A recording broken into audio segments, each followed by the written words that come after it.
What do your trained eyes tell you about our left tackle? Listen, I love him. I think he's going to be just fine. A lot of people don't realize, okay, he's a rookie this year, but let's back up a little bit. And, yes, I am a white linebacker who pass rushed for a long time, so I was like the high motor guy but if you think about it, okay, Dwight Freeney probably didn't have to break down step by step what a tackle does to stop him because he was just super athletic. Well, for me, because I'm, look like an electrician or a plumber, I had to make sure that I knew every step, your hand placement, or you inside punch guy, low clamp guy, high punch guy, outside foot back, like how was your stance before a first down rep versus a third down rep? What were you doing on longer down and distances? Like, how did you try to stop me?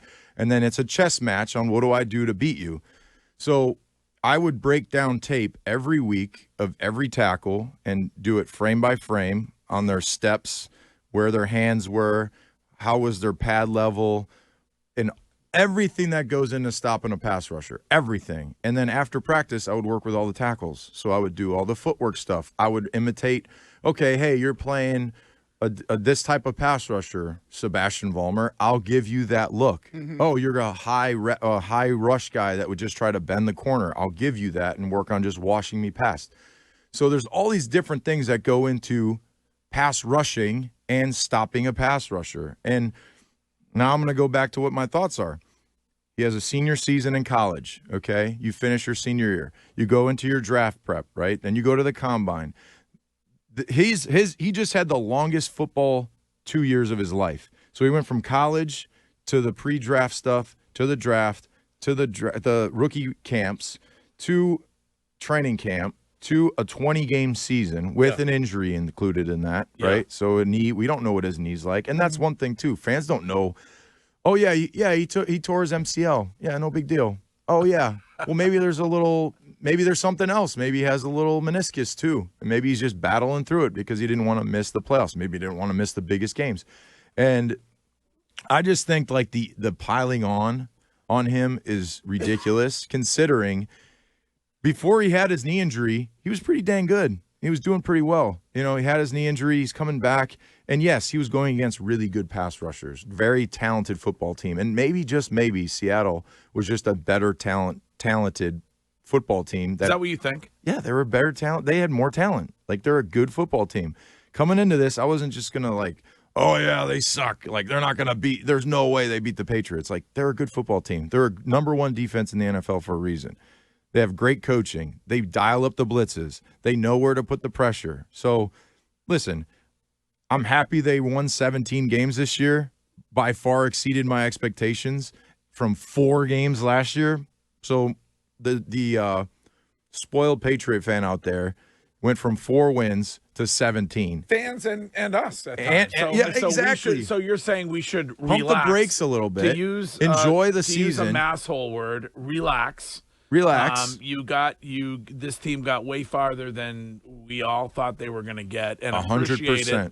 And stop whining about it. Stop whining about it. Listen, you had a great draft class, like a really good draft class. Mm-hmm. You had Will Campbell, who is a high draft pick, who is going to be a great football player. I think he has tremendous upside to what his skill set is. Yes, he had a rough patch in a playoffs, but football is physical, but it has a lot more mental side to everything. How you feel physically, how everything is working together.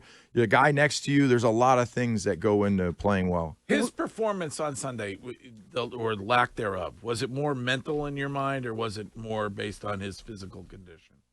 No, I think football is a combination of physical and mental. Yes, It's very physical, but there's a lot of mental things that go into it. Your confidence level, and that works with the physical side too. Like when you're feeling good and you're in the zone and you're feeling dominant, like you can go out there and you play at a high level. One of the worst reps, well, honestly, was I think it was a flag, or they blew the whistle and the rusher just came in and bull rushed him, and he kind of let up just a second and he fell over. Yeah. And then the next rep he got hit with an edge move. That's all the chess match stuff. That's all like sit him down with power. and then hit them, like show the same thing, but then hit your edge. It's a chess match when you're out there. And he'll get that eventually. Experience. No, helps well, like with that. Matt Light, for example. Like me and Matt Light would go against each other every day, and I would know, okay, he's gonna try to flash his inside hand, and then he's gonna come with the outside hand late, and he's gonna maybe jump set me one set, and then back off and try to get me to double swipe, and then he's gonna grab me. Like it's all the game within the game. On okay, if I show you a bull rush and I make you sit, okay, my first 5 rushes are going to be really heavy power, because I want you to feel that I can knock you on your ass. I give you the power. The second I touch you, you sit. I hit the edge, and then you're sitting, so you can't react to that. It's a whole process. My question, Nick, what would you have done if you were the head coach of the Patriots and everything that was going on was ongoing? Would you have done anything differently than what they did in that game with the coaching staff? I mean, it's easier said than done while I'm sitting here with a toothpick in my mouth. Well, would you have taken him out of the game? No, I wouldn't take him. He's my guy. Right. And just like Vrabel said, he's a tackle. He's going to be a tackle. We're not moving him. We're confident that he can play at a high level for a long time.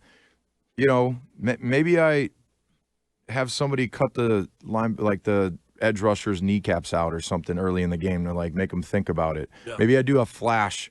So, you know, I think back to some of the games where you were playing like Sean Payton, and when it was me and Chandler Jones, we were really getting off that year, like 2013 or 13-14. We had really good years. Pause. So what I say? Nothing. Go ahead. Oh, really you got getting off. Go ahead. Yes. Yes. Okay. On the snap. Yes. Okay. Yes. On the snap. Pause. Yes. Go ahead. Okay. Pause. Yes. So the backside tight end would flash across and cut you. Now I don't know if can you do that still? You could still do that. So they would like full slide the line, and you would think you're free, and then all of a sudden the tight end would show up and try to like flamingo your knees, which makes you think. It slow you down a little bit. Yeah. You're like, oh, maybe I'm not free, and so you that's look a coaching around. failure. That's a no. That's just more of a thing to like set the tone early. Like, the fact that they didn't do it is a coaching failure. See, I'd put it on the coaches. No, I'd put it on the coaches because what I would do is I would say, okay, here's what we're gonna do. We're gonna Will Campbell. We're gonna run a screen to your side, allow you the ability to maybe let this guy get upfield thinking he's beat, and so now the guy has to think like, okay, just because I beat him is a screen coming my way. I would have went 3-step drop early in the game. As why I would have went empty. I would have said tear screens, and then I would have had Will Campbell just cut him down. But you still have to look at it like I think I appreciate the season, but you had a great opportunity. Seattle's a good football team. They're a very good football team. But they won the game. They won the game.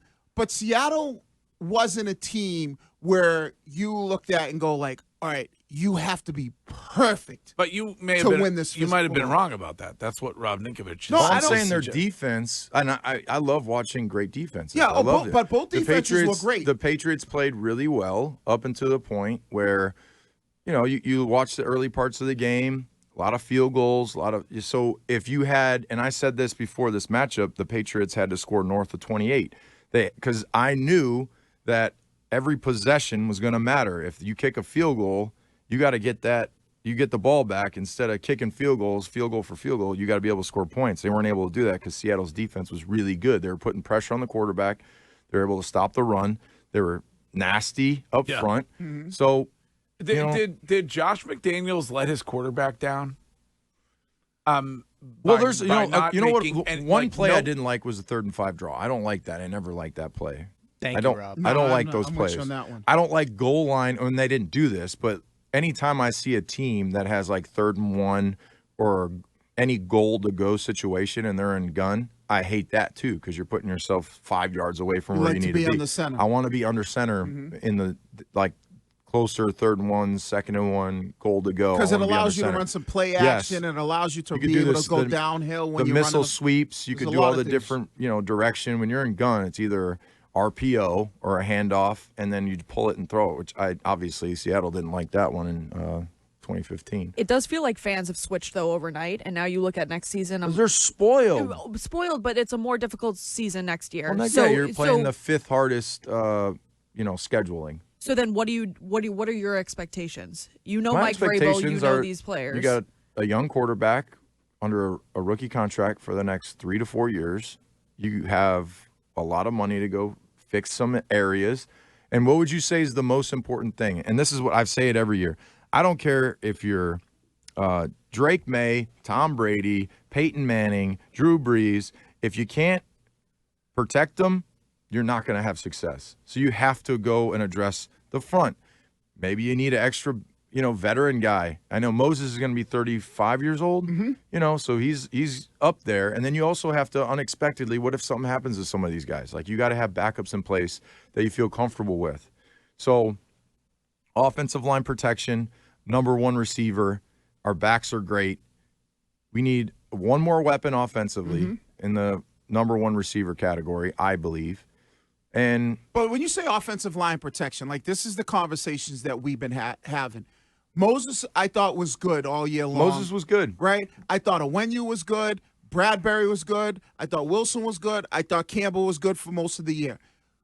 Maybe another year of camaraderie and, working together. Because this, offensive line-wise, it's all about communication. When do I help? When do I not help? When you're on the island? Where are we sliding? Where's the pressure? Where's the back at? Is the back going to pick up this pressure? Because honestly, on that pressure where Drake Maye fumbled and they scored it for fumble, scoop, and score. Oh yeah, when the safety corner came off the edge, and they messed up the blocking assignment. Right. I think the running back took the inside But they guy. were not able to adjust or did not adjust at all when it comes to some of those blitzes. Maybe they hadn't seen some of those blitzes. So, and I know, but that's football. When you're trying to, so we're playing Denver. I think it was mid-season, and we put in a brand new defense just to play Peyton Manning, and I was able to make a great play because of that. Now, all week I was pissed off because I'm like, why am I dropping on third down? I want to rush. Turned into an interception, So it's like, you have to understand these guys are very good. They had a lot of talent, and it's football. You're gonna get beat. It's you're not going to win every game. Rob, a lot of the football nerds were indicating that this was an example of updated or innovative defense versus kind of the stagnation of protection setting on the offense. Like they kind of just set it and forget it, and they're not necessarily identifying exactly what's going to happen on the defense before the snap. Is that one of the reasons why you saw some of these pressures and their inability to block up some of the blitzes? That could be the case. I mean, listen, the protection system it's I'm not going to say the terms on them, but it's predictable in the pressure in those certain situations. You go right or you go left. Your back, where's the back? And I used to Tom set used to up always yell Rita Linda. I mean, what's Rita? That means the Linda. lines are sliding. That's it. Omaha. Mike's 50. Courtney Mike's likes 50. the Marga version of Yeah. that. So usually you set up your When she can blitzes. drink eventually. You set up your blitzes against where the back is and where the formation's set. So if it's 3-by-1, the back's away. The slide's going to go to the 3-man. You're going to have the 2-man on the backside with the back. So if I was running those games, I'd run a flush left. I'd run my blitzes to that side, to the open side. I'd either run a you or a me game because that's when you have the 2-man side. There's all these different things that go into where you want to bring the pressures. And it's all based on formational awareness and where the back is. Or if it's empty, it's empty. So they only got 5 to block us. Yeah. Greg's me game involves a lot of flushing. Well,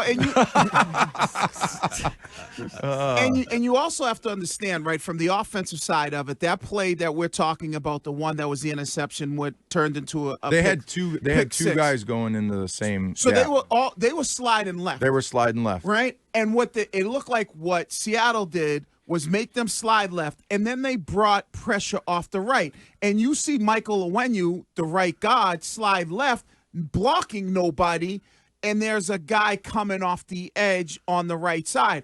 I think you have to realize in protection, you figure out, okay, here's our 4 down. Who's the most dangerous? Yeah, these are our 4 down, and here's our Mike. Then we have to figure out, okay, anybody coming to the left or the right of that, guys have to be able to adjust on the fly.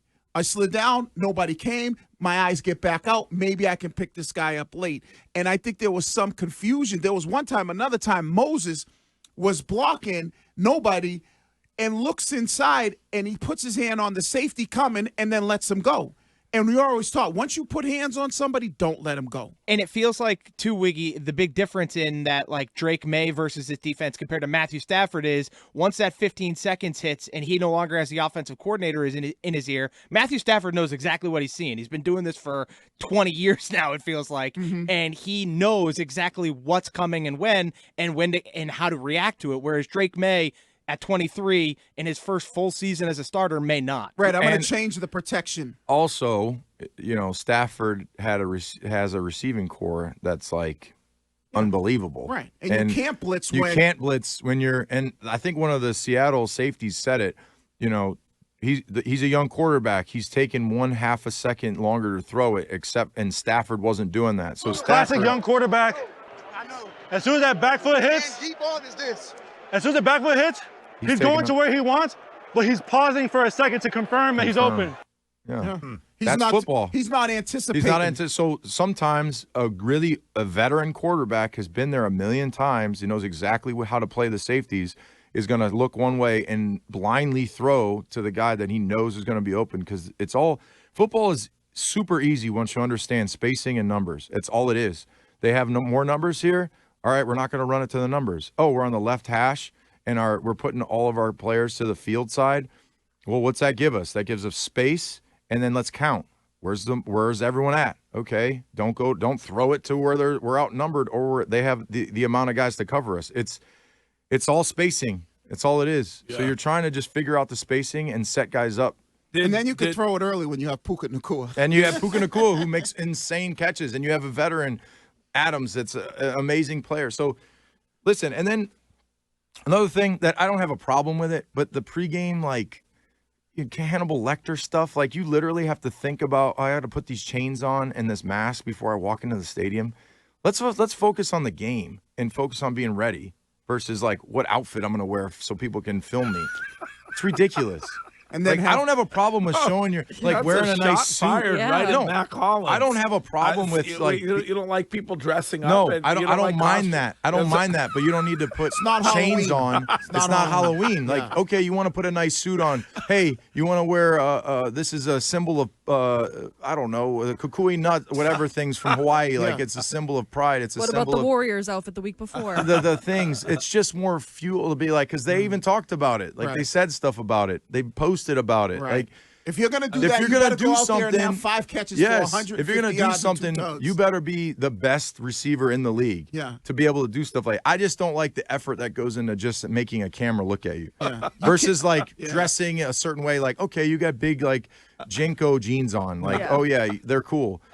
I get it, but the whole like let me put a mask in my let me specifically put a mask in my bag with actual handcuffs and a suit to like come out in a prison jumpsuit and just then have 2 catches for 30 yards. Yeah. I didn't make the Hannibal Lecter connection. I was confused what he was dressed as. That's why not Clarice? Yeah. Hello, Clarice. I like brains. So your assessment is be happy for this whole season. We had a lot of joy out of it versus what it was before. And they lost to a better football. And we lost to a better football team. I guarantee. This is a Ninko guarantee. I guarantee we're at Seattle week 1. They're going to rematch that because we play Seattle next year. Yes. They're going to make that the week 1 game. So that's going to be a great one to watch. Be an interesting one. That's what the NFL does. It's all to be announced. They're going to make that the matchup for week 1. So get yourself ready to go play them again and send a message. Hey, we're better than, and we learned from last year. We're going to be better this year.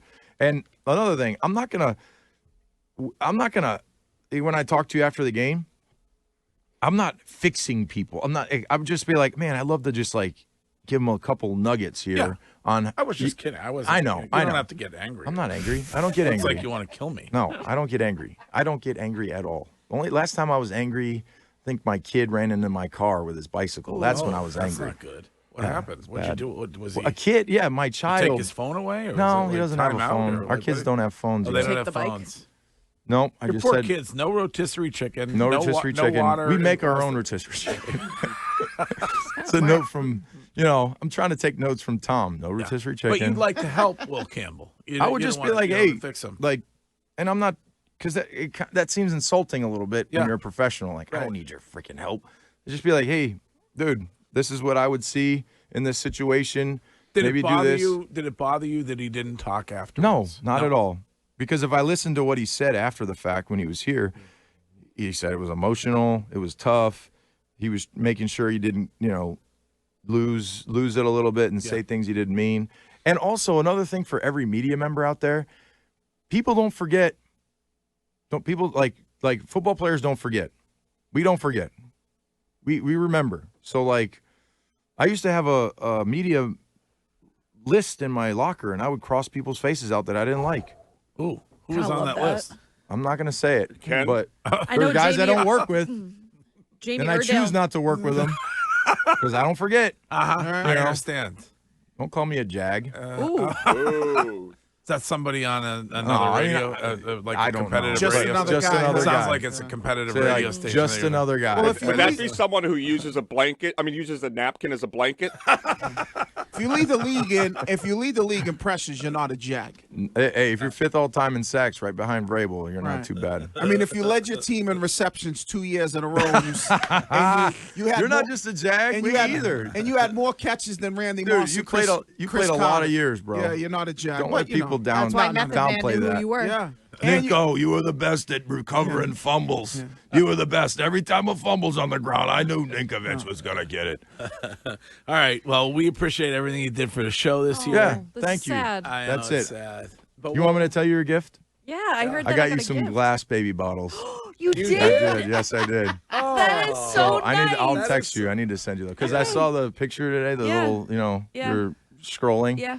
and I saw the bottles there. So Oh, that's really nice. I always get glass Thank for the you. baby bottles. You got to get yeah. those. Right, no plastic. No plastic. It's the forever plastics. I mean, no, I'm no just way. saying, like, listen, guys, there's Yeah. a reason things are on the rise. Yes, we understand. All right, you're the best. All right, see you guys.